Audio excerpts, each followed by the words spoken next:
Hey there, future real estate moguls, and welcome to a crucial episode of The Simple Truth with Stuart. I'm your host, Stuart, and today we're steering clear of the 5 common mistakes made by new real estate agents. Now, we're going to get ready for an essential guide to launching your career on the right foot. Now, have you ever felt like you're navigating a minefield blindfolded? Well, we've all been there. So fear not. In this episode, we're not just talking about pitfalls, we're providing you with a roadmap to avoid them. Consider this your survival guide as you embark on a journey in the world of real estate. Think of this as your personal mentorship session, where we'll dissect the most common mistakes made by new agents and share insights to help you to sidestep them with confidence. Whether you're just starting out or looking to fine-tune your approach, these tips are your secret weapons to success. So from neglecting networking to underestimating market research, we'll explore the pitfalls that can derail your career and provide you with those strategies to stay on course. Because the competitive world of real estate, well, every decision counts. So grab that notepad, perhaps a cup of coffee for that extra boost, and let's dive into the simple truth, where we believe that knowledge is power and prevention is the best cure. So let's stay inspired and let's listen to the strategies that will empower you to navigate the real estate landscape with confidence and finesse. So this is it. Let's keep it simple, keep it real, and let's avoid those pitfalls together. Remember, success is not just about what you do, it's also about what you avoid doing. So you're new to real estate, and I want to just say how exciting this journey is about to be for you. Or you've actually been in real estate for a while, but you just sat there going, why am I not getting all of these sales? What is going wrong? Well, one of the big things that I've actually come to understand is there are actually 5 common pitfalls, 5 common mistakes that agents make in real estate. And I actually spend most of my time assisting agents to start correcting these particular mistakes. So today, I'm going to actually go through each one of these 5 areas. And I'd like you to actually reflect on your business and be truthful to yourself and say, hey, have I been doing this correctly? Because if not, guess what? And this is like a great truth about this.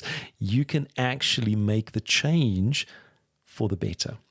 So it is one of these key components. There are so many of us that do make these particular errors, and I'm one of them. When I first started, I made the exact same errors, and it took some time for me to reflect, to do the research.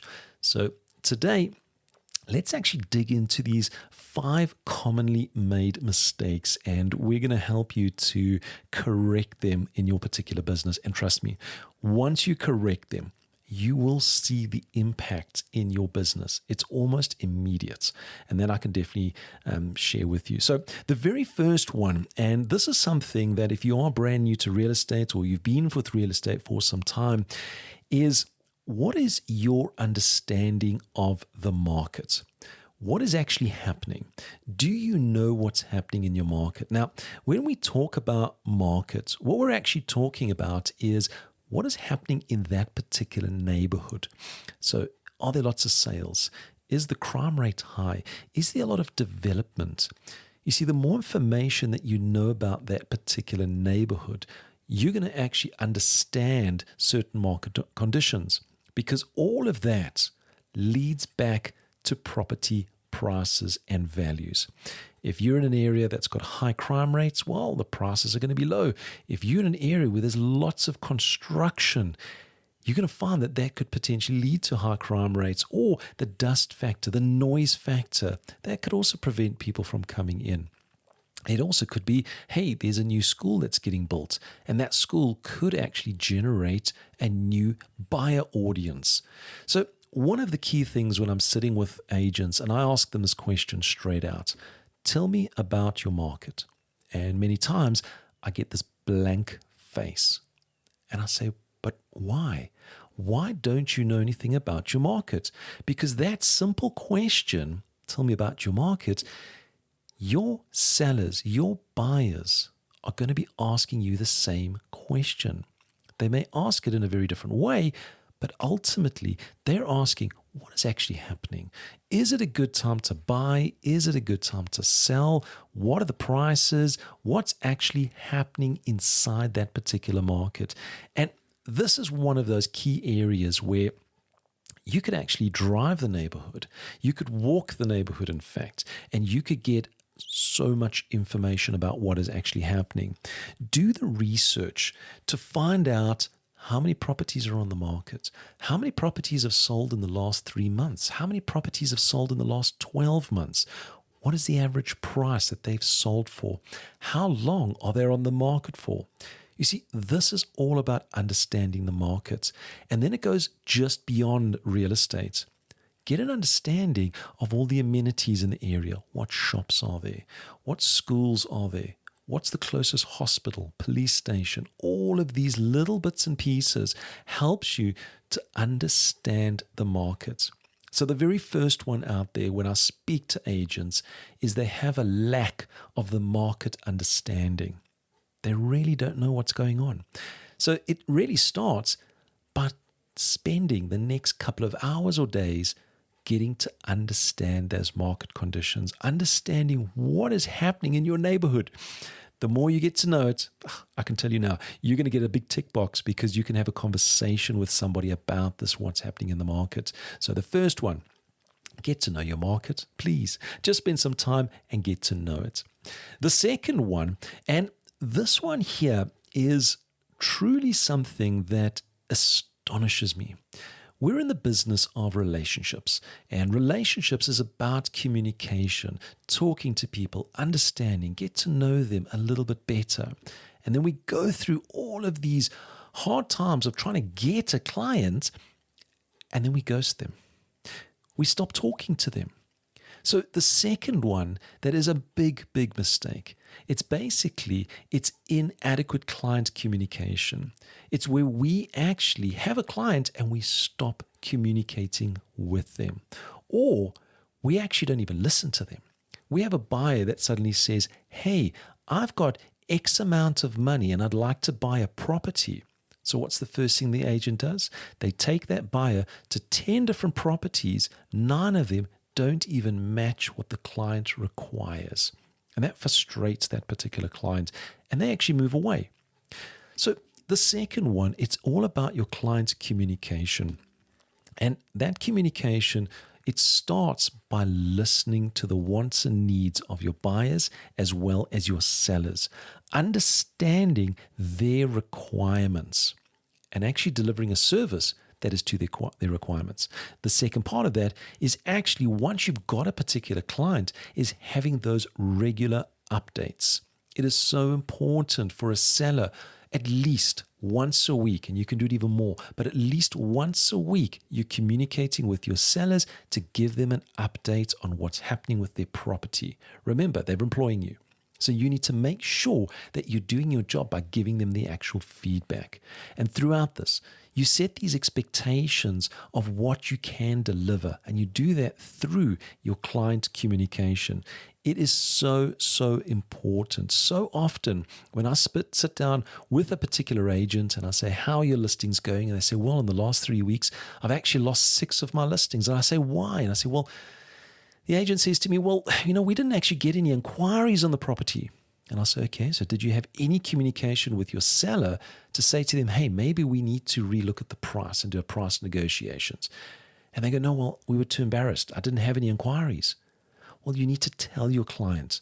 You see, they're not going to pull it out of the air about what's happening with their property. All they are going to see is you're not communicating with them. So one of the big key elements, and I've said this, real estate, it's a relationship business. And in a relationship business, you have to have ongoing communication to maintain that relationship. So what does the new agents do? They have the inadequate. They don't speak to their clients enough. You need to make sure that you step up your level of communication. And I want you to think about this. If you haven't spoken to one of your sellers in the last 5 to 7 days, you're going to pick up the call and give them a call right now. and just say, hey, how's things going? I wanted to give you a quick feedback. I've had no inquiries on your particular property, but I'd love to set up a time so we can discuss to see exactly what is happening. Or, hey, we've had no inquiries on your property, but what we've just done this week, and you start going through all of the marketing and all the activities that you've done on that particular property. It is so important to keep that communication on an ongoing basis. When you stop, your client will stop looking at you as their real estate agent. So, number 2 is inadequate client communication. You need to step that up. Set that schedule every single week on that. The third one, and this one here is we come into real estate and we got all this excitement and we think this is fantastic. We can actually go out there and we can make huge amounts of money. But one area that we forget about is our personal development. You see, we're coming into a new industry. What we need to do is we need to learn about the industry. We need to learn about the terms, the acronyms. We need to learn how the process to get a mortgage of a bond comes into place. We need to understand inspections or certificates of compliance for particular properties. We need to understand all of those aspects. And you can't just walk into a property and think that you know everything. This needs to be something that is on an ongoing basis. Even to this day, I am still going through and I've got that growth mindset. I want to learn something new every single day. So in this particular area, what actually happens is agents overlook their personal development. They're at a point in their life where they say, hey, I don't really need it. I can just wing it. And unfortunately, when you're winging it, the professional element disappears. And your clients will pick that up straight away. So a great little scenario is what happens if suddenly the interest rates, they plummet, they drop by 2, 3, 4%, something amazing.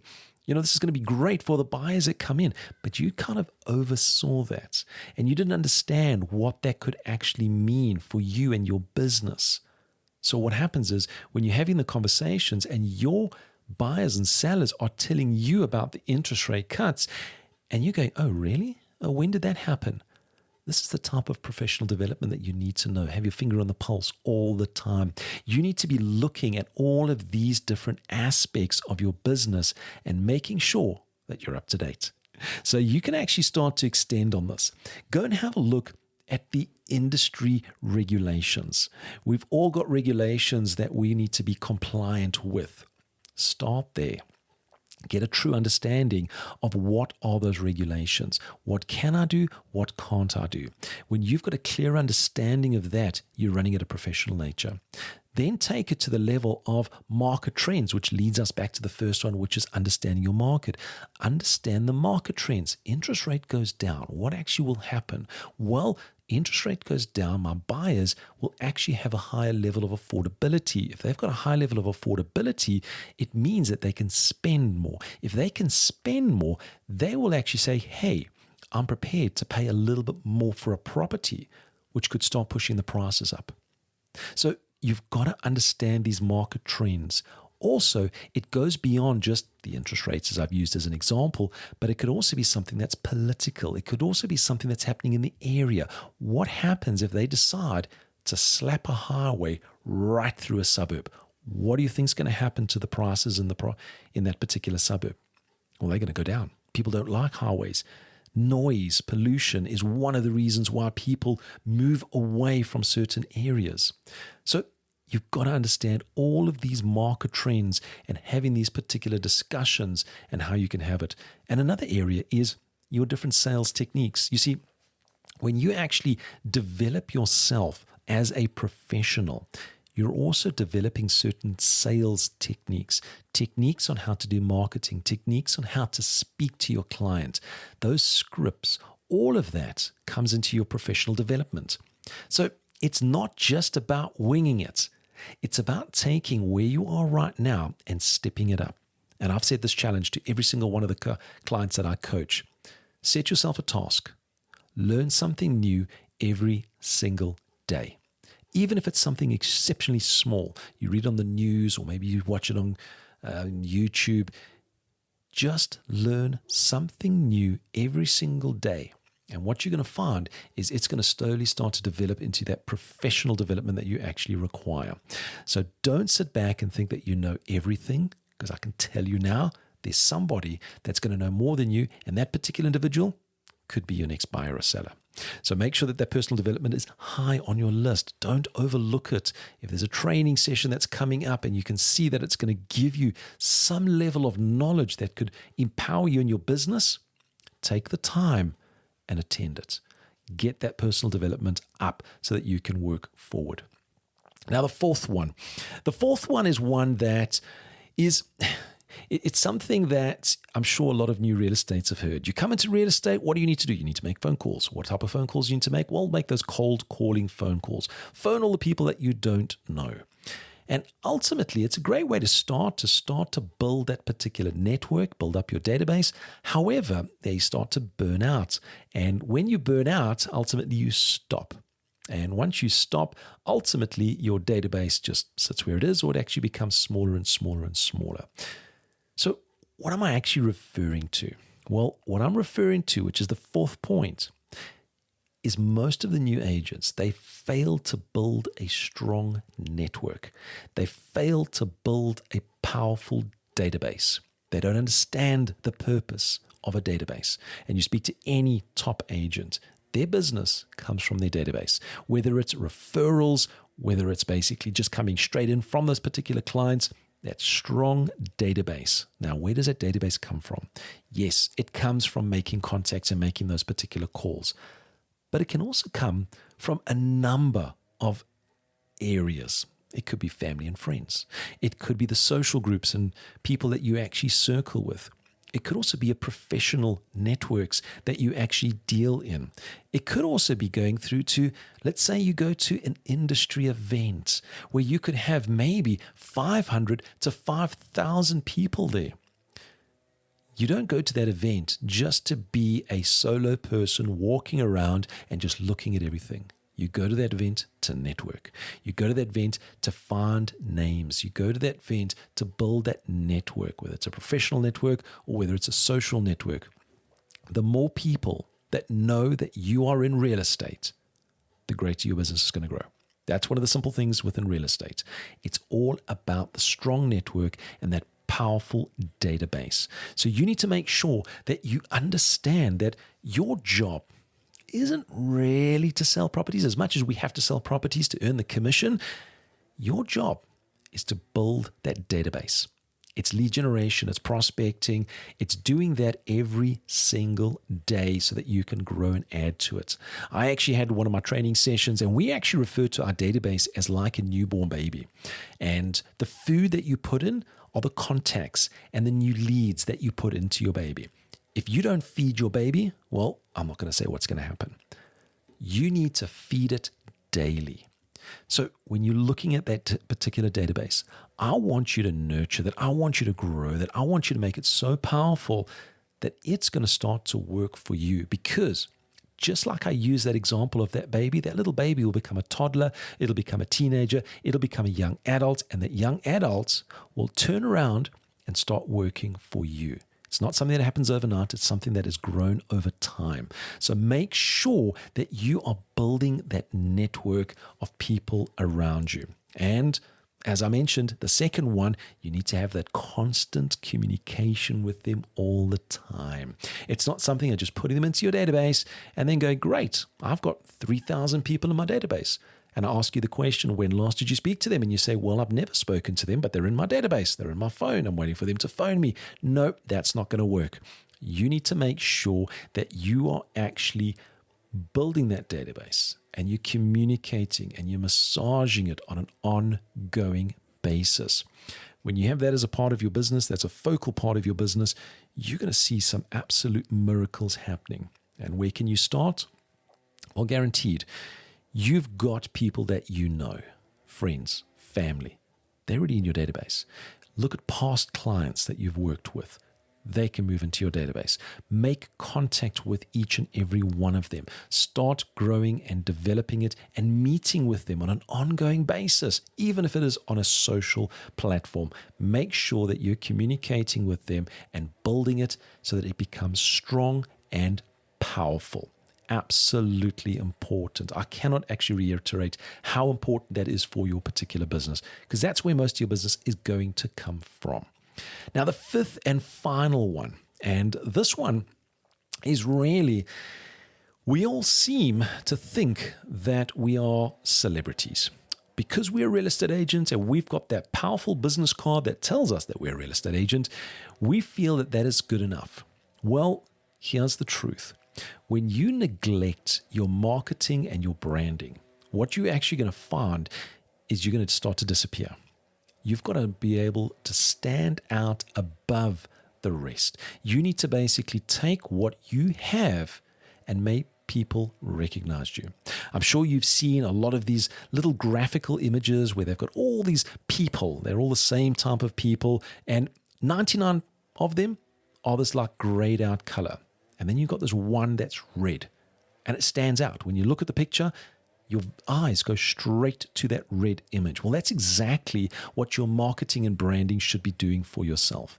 It should be at such a level that people, when they walk past you on the street, they say to you, "Hey, I know who you are. Aren't you Stuart?" And I go, "Yes, I am." I have like no idea how they know me, but they know me by name. How? Because of the marketing and branding. Now, when we look at marketing and branding, what we've got to do is we've got to be doing it on an ongoing basis. This is not something where we actually have up a billboard, it's up there for 2 weeks, and then we say, fantastic, everybody knows us. No. Marketing, yes, it costs money. It's something that is an ongoing basis. Basically, we like to call this marketing presence. When the marketing presence disappears, people forget about you. You can think of any major brand around the world, and there's obviously a soft drink that goes out on top of mind. They are doing marketing every single day, every single week, every single month. Everywhere you go, you see the software brand. And obviously the software brand has jumped in the top of your head as I mention it. That is how powerful their marketing is. Now, if they had to stop marketing their software brand, will it affect their sales? Absolutely. It's because the actual marketing triggers the mind to remember that particular brand or individual. And that's exactly what you need to be doing. You need to basically take your marketing to a level that it actually becomes top of mind. People see it, they recognize it, and they go, wow. Now that means that when we start looking at the branding, our branding needs to have a uniformity to it. We can't go out there and say, right, we're going to go market on social media. We're going to go market out there on flyers and banners and etc. But the branding is different on each and every one of them. That's not the case. What we need to be doing is we need to basically have that brand compliance, branding that matches right the way through. So whether somebody sees one of your flyers or brochures or banners or sees you on social media, it's all exactly the same, and they're seeing it on an ongoing basis. So you need to make sure that you've actually got that strong brand and that marketing presence that is on an ongoing basis. Now, when we look at new agents, there is something of a bit of a challenge because marketing equals spending money. That is one of the facts with marketing. Marketing is about spending money, and it doesn't give you immediate results. What it does, it gives you long-term presence, and it makes that awareness lasting for long periods of time. So when you're coming into real estate, you need to set yourself a budget. Now that budget could be quite small. If your budget is small, you look at avenues that you can maximize your output. So you don't want to go and put up a billboard that could cost you tens, if not hundreds of thousands. You want to go for something that you can actually spend what your budget is and give you that maximum input. So where can we do that to get the maximum input? Well, one of the great things for new agents, it's actually the online presence. It's a social media. You can start looking at that. In fact, a lot of times on social media, the likes of Facebook, Instagram, you could be posting daily, but not just posting new listing, new listing, new listing. You could post information, but has the common branding associated to it. And if you're doing that on an ongoing basis, and guess what? You can do that for free. You can do that and basically roll it out for an entire month and then have it for the next month and the next month. If you do that on an ongoing basis, people will start to recognize your particular branding. And it's going to start getting you to that point where people will start to recognize you. And then you're going to start to see, hey, guess what? They're going to start coming into your network. You're going to then start to look at communicating with them on an ongoing basis. And when you finally meet with them, well, guess what? Your understanding of the market is such a high level that they can see the professionalism that actually underlies. And you've actually taken that development, that professional development, to learn and understand everything around you. So you can actually see with what I've shared over these 5 different topics. So the first one, it's that lack of market understanding. Make sure that you know it. The second one, it's the inadequate client communication. So make sure that you're communicating with that client often. The third one, it's overlooking your personal and professional development. Make sure that you're learning something new every single day. The actual fourth one is that failure to build that strong network. Your database is your business. So build it. Feed it like a small baby until it grows to a young adult that'll be able to feed you back. And the last one, it's neglecting your marketing and your branding, making sure that you have that uniformity and make sure that it's got such a strong presence that people will never forget you. So these little 5 mistakes that I've actually identified that many agents, especially the new agents, they seem to do them. Why? Because nobody's told them. Hence me sharing this with you today. So go out there, take each one of those elements, look at your particular business, see how you can step it up, see how you can actually take this and make your business successful. Remember, this little landscape of real estate, it's actually quite simple when you can understand it. The thing is, we make it complicated and we don't want to do all those hard little chores. But what I've shared with you today, you can do them quite easily. It's very, very simple. Do these and you will start seeing the impact in your business. So make sure that you actually can do this. It is so, so easy. So get out there, make those particular changes, and you're going to find that you will very, very quickly, you'll start growing your business quick. You have a fantastic day further. And remember, success is not just about what you do. It's about what you avoid doing as well.